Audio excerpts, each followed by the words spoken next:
kayak kampung laki saya ndak ada muslim. Tak ada muslim, satu pun tak ada. Jadi kalau muslim saya seorang datang. Tempat mertua saya pedalaman masuk menjalin ke dalam. Suami ibu yang sekarang? Oh, suami ibu mualaf juga? Mualaf, saya masukkan Islam baru 2 tahun 3. Nya. Masukkan aku Islam. Oh, kok mau? Ayo tuh.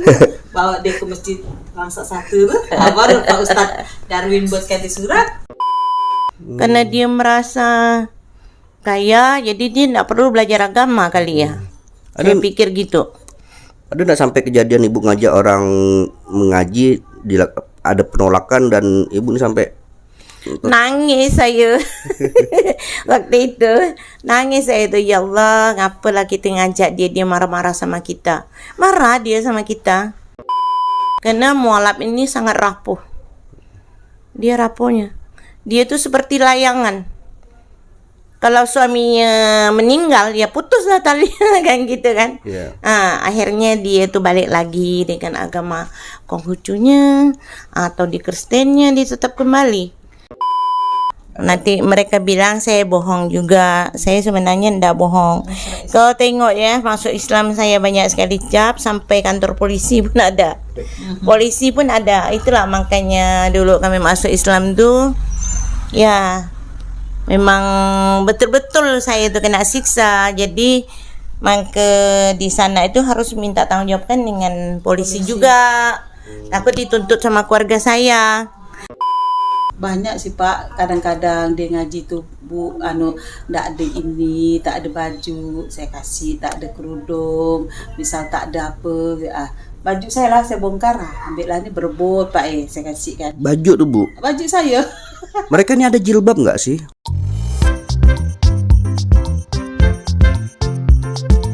Assalamualaikum warahmatullahi wabarakatuh. Ketemu lagi di channel Adama Entertainment, channelnya tentang video Islam dan juga kisah mu'alaf. Sebelum mulai, jangan lupa untuk like dan juga subscribe ya. Tanpa panjang lebar, ayo kita saksikan. Dan di samping Mak Yul ada Ibu Mona. Ibu Mona ini mu'alaf juga Ibu ya? Maria Emilia. Apa? Nama saya Maria Emilia, tapi dipanggil Bu Mona. Bu Mona. Orang Ambon. Orang Ambon. Oh, orang Ambon. Dan ini saya dengar tadi Bu Mona juga keturunan Chinese ya? Iya, mama saya Cina, bapak saya Ambon. Kok bisa nyasar Kalimantan Barat? Bapak kan dulu tentara. Oh, tentara. Kena tugas di sini kan. Terus jumpa mama saya Amoy. Oke, kita stop dulu, tahan nanti untuk episode berikutnya kisah tersendiri tentang Bu Mona. Nah, ini tapi sebelumnya akan saya sampaikan amanah dari penonton Laskar Tujuh Langit, dari netizen sudah saya sampaikan kepada Bu Yuli. Ya, saya banyak terima kasih bantuannya, sangat membantu untuk saya. Saya bisa amanah ini bisa untuk untuk dakwah saya juga. Ya, bukan untuk saya sendiri juga ya. Bisa saya untuk ya membantu guru-guru ngaji apa tuh. Alhamdulillah. Ya. Jadi teman-teman, jadi ada beberapa donatur yang mem-WhatsApp saya di nomor yang saya cantumkan di video ataupun di deskripsi video itu mengamanahkan untuk diberikan kepada Mak Yul agar dipergunakan untuk kegiatan-kegiatan dakwah Mak Yul. Alhamdulillah sudah saya sampaikan dan di sini sangat sekali terbantu Mak Yul ya. Iya. Nah Mak Yul, ini bisa ketemu Bu Mona nih, macam mana ceritanya nih? Kan beda ini ya, sama-sama dulunya mu'alaf, kok bisa ketemu bagaimana nih? Ya, waktu itu saya nih kan ya buka pengajiannya itu ada berapa, dari Sungai Selamat juga ada, pokoknya di Siantan juga ada. Jadi Sungai Selamat saya buka itu pas kebetulan si Mona ini buka kak pengajiannya. Jadi kami datangilah ke dia. Ibu datangi? Datangi ke rumahnya. Jadi ya merangkul mualaf-mualafnya, dia sangat banyak sekali mualafnya juga katanya. Jadi saya ke sana. Dan tadi saya dengar Mak Yul sama Bu Mona nih bercakap-cakap pakai bahasa Tionghoa nih, bahasa Cina nih. Kok bisa nih? Bu Mona kok bisa bahasa Tionghoa nih? Mama saya kan Cina, bapak saya Ambon. Jadi pandailah sedikit-sedikit. Kan kemarin video Bu Mona juga viral Bu ya. Dan di situ katanya bukan Bukan apa orang Pontianak asli katanya ya, bukan orang Kalimantan Barat. Kan dibilang orang Palembang, bohong ibu ini. Orang Malaysia ada bilang orang Palembang, ada orang Medan. Saya bilang saya orang Pontianak asli, macam mana nak bohong? Saya bilang sampai pergi ya ke rumah, kok ibu nak percaya? Saya bilang masih tak percaya. Nah ini mau tes nih, ibu berdua nih ngomong bahasa Cina atau bahasa Tionghoa nih, bisa nak nih? Kira-kira bisa nak nih, coba bu. Ni si Pau Mong bu. Sip pau Oh si Ma Choi. Sip kenyo. Oh ano si tu. Oh. Artinya apa tuh? Ayam. Oh ayam. Makan ayam. Tadi makannya di pengajian. Lauknya ayam. Oh. Tunjuk. Oke. Mau sit tunjuk Oke teman-teman, ini bagi teman-teman yang penasaran dengan kisahnya Bu Mona, nanti kita akan tonton di episode khusus bagaimana Bu Mona ini tertarik dengan Islam. Dan dulunya Bu Mona ini non muslim bu ya, karena bapak Katolik ya, bapak Ambon tentara, ketemu pujaan hatinya di Singkawang, Sungai Duri ya. Karena kota Singkawang terkenal dengan kota Amoy bu ya. Ya, bapak kan waktu itu ada PKI. Oh. Lama itu. Ketemu Amoy. Oke. Jadi kita sebelumnya udah 5 part nih kisah Bu Yuli, dan alhamdulillah banyak sekali penggemar dari Bu Yuli. Ibu dan mama nih kan tadi ngajak mualaf ngaji. Ya. Ya. Ada ndak suka dukanya nih? Awalnya sih ya susah juga ngajak-ngajak mualaf itu. Yang susah ngajak tuh yang suku Tionghoa. Susah Sekali. Kadang kita datangi dia, nanya dia, bergabunglah kita ngaji. Kita tanya dulu sama dia, ibu udah tahu ngaji belum? Jadi kenapa ndak ngaji, ndak ada tempat belajar? Suaminya ndak diajarin ke? Dibilang suami kerja. Bagaimana gabung sama kita? Kita ada buka pengajiannya, ada ustadznya, bisa mengajarkan mereka ini. Nah, jadi kata mereka nggak usahlah, satu yang seperti itu. Datang lagi yang kedua itu kita tanya dia, udahlah ngurus ya dirimu sendiri katanya. Jadi dia nak mau ikut kita belajar. Jadi dia nyuruh kita ngurus kita sendiri ya. Jadi orang-orang itu mungkinan belum dapat hidayahnya. Tapi masih Islam karena menikah. Dia itu kan dia. Karena dia tuh menikah itu kadang-kadang tuh yang kaya itu susah. Karena dia merasa kaya, jadi dia tidak perlu belajar agama kali ya. Saya pikir gitu. Ada nggak sampai kejadian ibu ngajak orang mengaji, ada penolakan dan ibu ini sampai nangis saya. Waktu itu nangis saya tuh, ya Allah, ngapalah kita ngajak dia marah-marah sama kita. Marah dia sama kita. Itulah, tapi kita harus sabarlah. Macam mana ngajak orang ya? Kok bisa kita kena marahi orang gitu ya? Udahlah sabar ya lah. Tapi lama kelamaan ya saya ndak ngajak dia lagi. Tak mau saya ngajak karena dia nak mau. Susah diajak. Kalau dia udah nak mau, udah tak mau. Yang saya kesalkannya itu apalah Pak Ilham? Suaminya kan Islam. Yeah. Seharus suaminya mendukung mereka ini, istrinya kan harus dia mendukung. Oh bolehlah, bimbing dia supaya saya ndak bisa ngajar kamu ikut aja. Gitu bah. Tapi nggak ada. Suaminya pun sama tak iya kayak gitu. Mungkin suaminya ndak ada agama kali, saya bilang. Kok ndak bisa mendukung istrinya? Itulah sangat kasihan seperti itu. Sampai sekarang ya dia ndak pernah belajar ngaji. Ada. Jadi kemungkinan besar ini akan kembali lagi ke agama asal jika suaminya meninggal ataupun bercerai. Itu udah pasti. Karena mualaf ini sangat rapuh. Dia rapuhnya. Dia tuh seperti layangan. Kalau suaminya meninggal ya putuslah tali kan gitu kan. Yeah. Akhirnya dia tuh balik lagi dengan agama Konghucunya atau di Kristennya, dia tetap kembali. Karena kan banyak orang dia kan. Banyak orang dia, kalau untuk apa kau bertahan lagi, suami kamu udah tak ada. Gitu. Jadi mereka tuh cepat merubah lagi balik agamanya. Dari situlah rawan buat saya. Kalau ada seperti ini, seperti itu, saya cepat-cepat datangi. Cepat-cepat datangi. Datangi. Kalau suaminya meninggal, dia memang belum kuat dengan agama, dia pasti kembali lagi kembali agamanya. Makanya dari itulah tugas saya nih selama ini, mengajak mualaf-mualaf tuh supaya bisa ngaji, bisa apa, untuk dia menguatkan agamanya. Kalau dia udah kuat dengan agama Islamnya, kayaknya dia ndak balik lagi dengan agama Konghucu. Ya Mona ya. Selama ini ya saya punya anggota banyak juga. Jadi seperti beliau ini, daerah ini dia sebagai ketua, dia pun membantu kita. Membantu misal ada mualaf-mualaf, Bu Yuli ini ada mualaf kayak gini. Mereka lapor ke kita. Ayo kita datangi ke dia. Jadi supaya mualaf-mualaf tuh tidak merasa dia sendirian gitu. Jadi kita ini meninggal, yang sakit, kita kunjungi. Ya biasa kami sama dia.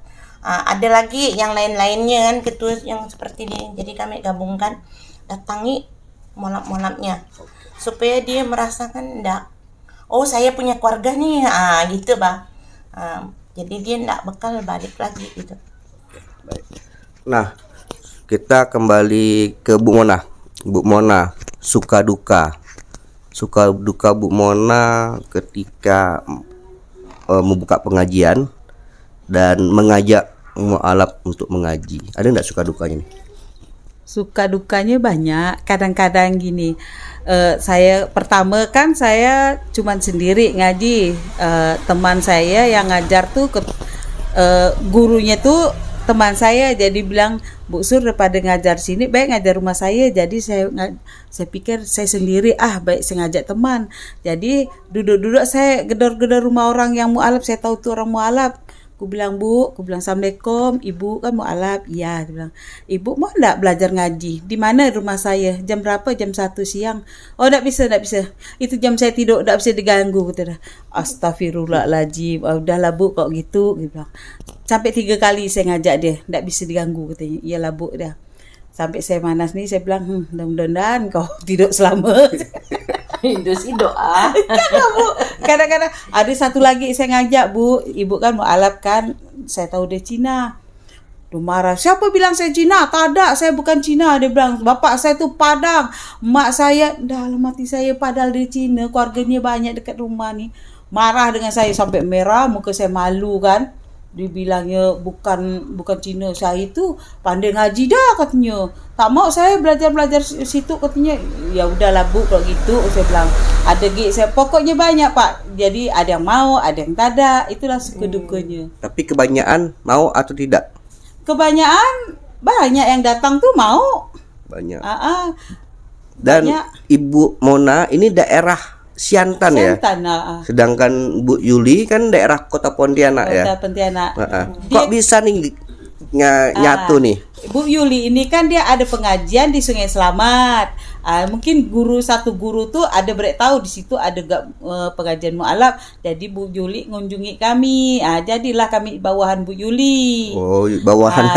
Di bawah naungan Bu Yuli. Jadi kalau ada apa-apa kan bisa Bu Yuli saling berkomunikasi, saling berkoordinasi saya ya kan Bu. Istilahnya buka pengajian sini nih, MT kami ini kan baru. Jadi banyak juga Bang yang ikut dulu 50, tapi tidak bisa dipaksa orang tuh. Saya kerja Kak Mona. Udahlah, saya kerja. Udahlah kerja, tinggal 30 lebih sekarang. 30 lebih. Masih aktif. Itu udah berapa lama nih Bu? 3 tahun. 3 tahun ya. Kalau Bu Yuli? Saya 14 tahun. 14 tahun. Oh, berarti Bu Yuli lebih senior berarti. Senior, maka saya di bawah dia, senior ya.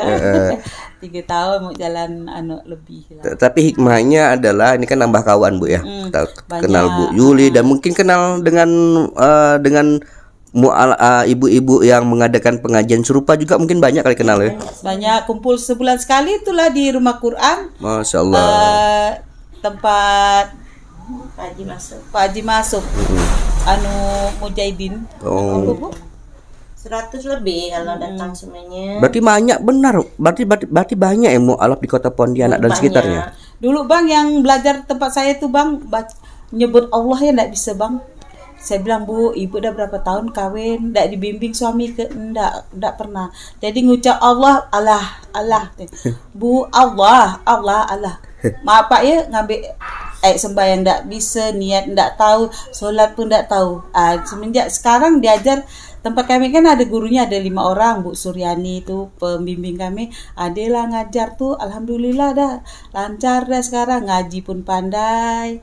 Biarpun ikro kata orang, baru ikro 4, 6. Ada juga yang Quran. Banyaklah dapat hidayahnya itu kan. Mau belajar ngaji deh. Kalau dulu ada gak yang merajuk sedikit berhenti. Ngambek berhenti. Banyak seperti itu. Banyak yang itu sisa 30 lebih. Iya. Terus ada nggak Bu perasaan Bu Mona ketika melihat teman-teman yang ngaji sama Bu Mona ya, dari tidak bisa akhirnya menjadi bisa? Apa sih yang Ibu rasakan? Senang lah saya, senang rasanya, gembira rasanya. Biar kata abis ngaji tuh saya kasih makan, tak pernah kan jam 10 ngaji, saya buatlah makanan, tak pernah ndak ada. Kata orang teh, misalkan misua, nasi goreng, tiap hari lah tiap 1 minggu sekali. Nanti misalkan dia ada uang tok tuh kan 30, saya nambah lah Pak 100, saya nambah uang gaji laki saya tuh. Saya sisihkan 400 tuh untuk 1 minggu. Untuk 1 minggu kan 100. Nggak cukup lah belanja untuk 30 lebih makan kan ramai. Ada videonya tuh. Saya kan. Iya. Jadi saya sisihkan gaji laki saya, biarpun gaji laki saya kecil. Adalah untuk kata orang kita ndak bisa, istilahnya ndak mampu ngasih orang kasih itulah tempat, sediakan tempat untuk belajar ngaji. Saya kasih makan biar orang tuh balik ndak sakit ndak sakit apa Bapak. Balik jam 1. Karena kan ini kan memang tidak meminta Bu ya, tidak meminta kepada jamaah iuran. Ada 2.000 ya, ada yang kasih 1.000 sukarela dia. Sukarelanya. Kumpul itu pun untuk makan bersama. Mana gak cukup 1.000 2.000. 1.000 2.000. Cukup tuh Bu. Itulah saya tambah 100 gaji laki saya tuh, saya sisihkan. Tuh kata Bu Yuli, yuk kita kelompok. Bu Yuli, mana gak aku ada duit. Aku untuk itu jemaah aku nih, MT kami nih 400 sebulan mau disediakan, istilahnya kita tak mungkin Pak megang kata orang buat lontong sate, buat lontong sayur, yang kasih makan gitu lah. Yang sederhana aja. Ya. Yang penting tidak sakit mah. Tak sakit mah dia untuk latih. Dan jam 10 mulai ya. Ada nggak sih kisah-kisah jamaah Ibu nih yang mengharukan, pengen benar-benar pengen ngaji gitu, ada nggak sih? Banyak sih Pak, kadang-kadang dia ngaji tuh Bu, ndak ada ini, tak ada baju, saya kasih, tak ada kerudung, misal tak ada apa, baju saya lah saya bongkar, ambillah ini berebut Pak saya kasih kan. Baju tuh Bu? Baju saya. Mereka ini ada jilbab nggak sih? Itulah kadang-kadang, kadang ada, kadang tak ada. Ada yang pertama datang tuh tak ada jilbab, saya kasih lah jilbab saya, baju saya. Kena bekas-bekas kasih dia, berebut nama makanan. Anggi kamu nama anda apa dah, keluarkan lemari, baju pun banyak, berebut dia. Kayak ular mentaduk sih. Apa ular mentaduk ni apa? Berebut. Berebut istilahnya kias. Suka kita baju kita pun nak dipakai, suka rasanya gitu Pak. Alhamdulillah. Kemarin pun saya banyak bawa ke sana tuh. Ini mengumpul lagi kumpulkan baju-baju yang layak pakai di rumah, yang bagus-bagus, kadang sisa ada yang untuk ke daerah, ada yang untuk di sini gitu. Nah ini saya udah simpen ada yang orang nyumbang mau kena, sudah ada 10 uti, mungkin bulan puasa kita bisa salurkan untuk molap-molap. Untuk molap-molap yang membutuhkan. Yang membutuhkan di pedesaan. Enggak, nanti untuk kita yang molap yang kita itu saya mau minta data dengan molap-molap yang ketua-ketua data.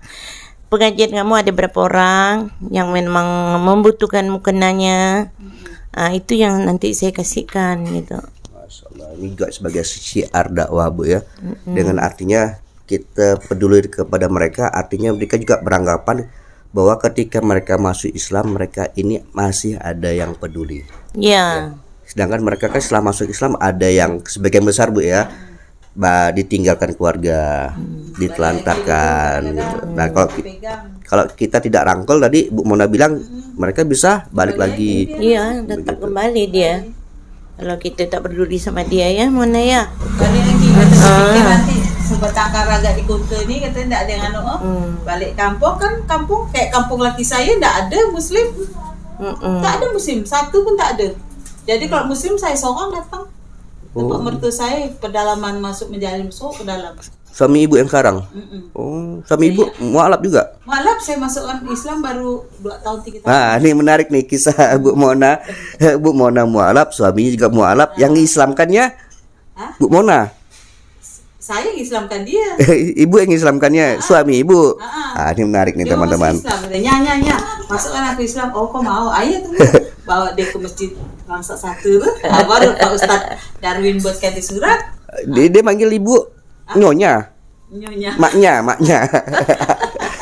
kan mohon maaf ya kan karena Bapak Ambon kan jadi hitam ya. Ada kayak jadi orang yang warna hitam nih Bu. Pak. Bila kata orang Ambon kan Pak Ambon hari ini kan. Tapi enggak terlalu hitam, ada campurannya.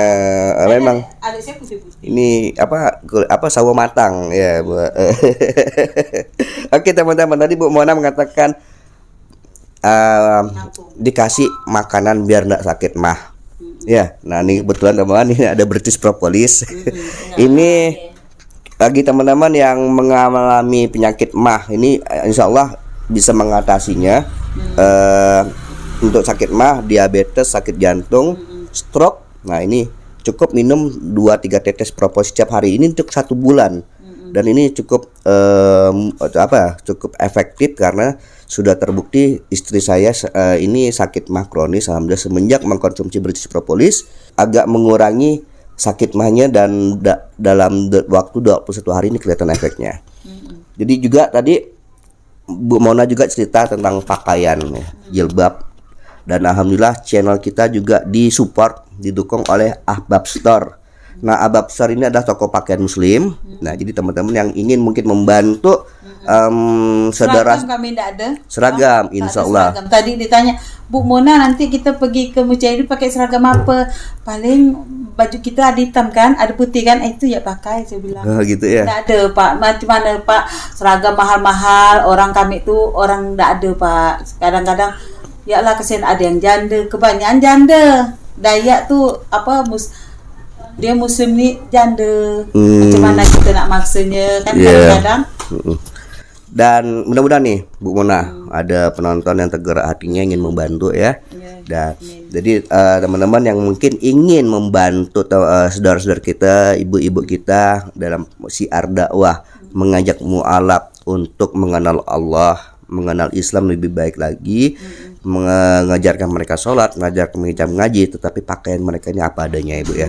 Dan mungkin bisa membantu dengan berbelanja di Ahbab Store, mungkin dengan akadnya diserahkan kepada pengajian Bu Mona dan pengajian Makyul, atau bisa juga transfer di rekening yang akan saya cantumkan di video ataupun di deskripsi video. Insya Allah amanah yang dititipkan oleh Bapak, Ibu, Abang, Kakak ini akan kita salurkan kepada yang berhak menerimanya. Ya. Untuk bulan puasa ini kan kita nak maksa dia nak beli seragam mahal-mahal, dah lah Bu pakai ibu ada hitam kan, ibu ada atau putih kan, itu ya pakai. Ibu bilang itu ya seragam kita. Nak beli mahal nak berduit kita Bu, siannya ibu pun pasti gak, saya tahu tak ada orang banyak janda tempat kami di Bang. Oh, banyak janda. Janda banyak, sian kita nak maksa pun. Suami tak ada, dia pun kerja masih tanggungan, masih nak cari-cari kerja. Tadi ada yang nak bayar uang anak tu Bu, ada yang mau bayar, ada yang tak ada kami tagih kasih.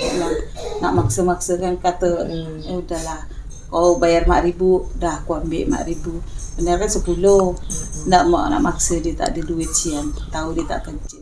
Oke teman-teman, bagi yang penasaran dengan kisah Bu Mona, bagaimana sampai Bu Mona ini tertarik dengan Islam, karena Bu Mona ini ayahnya adalah TNI Bu ya, TNI waktu ada kejadian penumpasan PKI ya di Kalimantan Barat. Nampukkan Amoy jadi bini ya.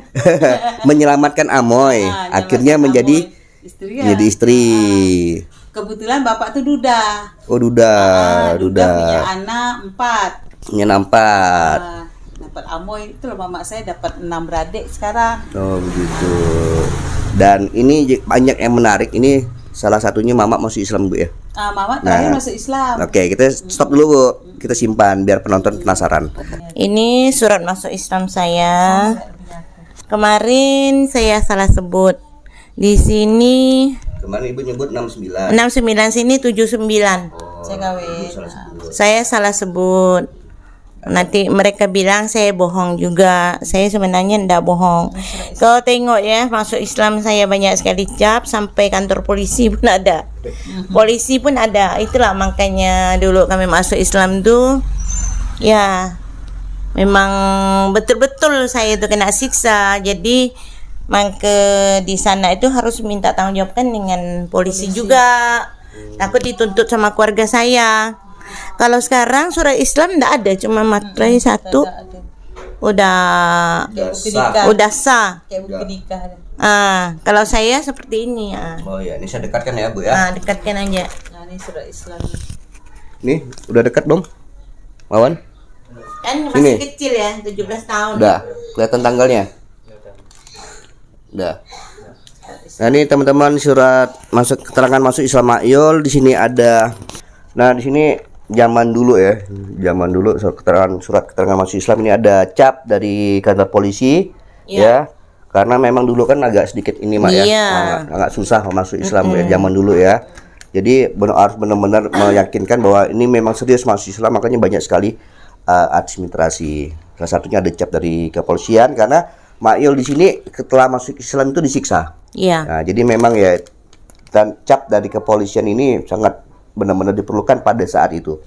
Iya. Nah, ini banyak dari kantor agama juga ada, Bu ya. Ada. Ya.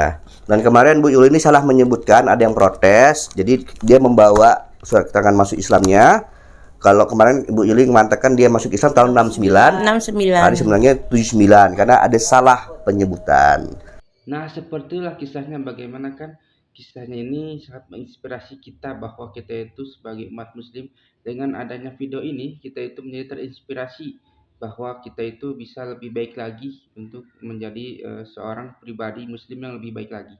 Dan dengan video ini juga mungkin kalian juga yang mungkin non muslim ya, yang menyaksikan ini, kalian juga mungkin ada gambaran seperti apa bahwa agama Kristen itu tidak selalu misalnya benar ya, karena banyak juga kontradiksi di sini bahwa agama Kristen, agama non Islam misalnya gitu ya, jika orang-orang mereka itu mualaf itu karena apa, kebanyakan itu mereka itu tahu bahwa Islam itu adalah agama yang benar, agama yang lebih masuk akal daripada agama-agama lainnya.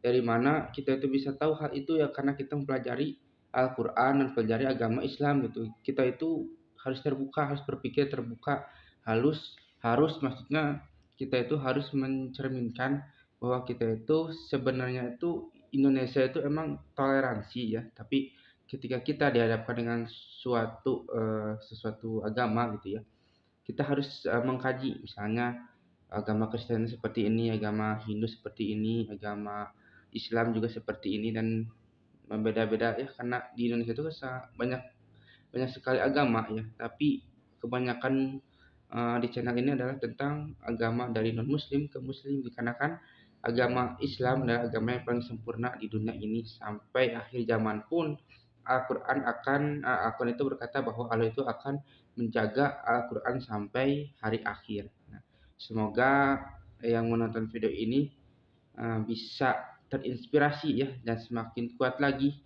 imannya, terutama agama Islam ya.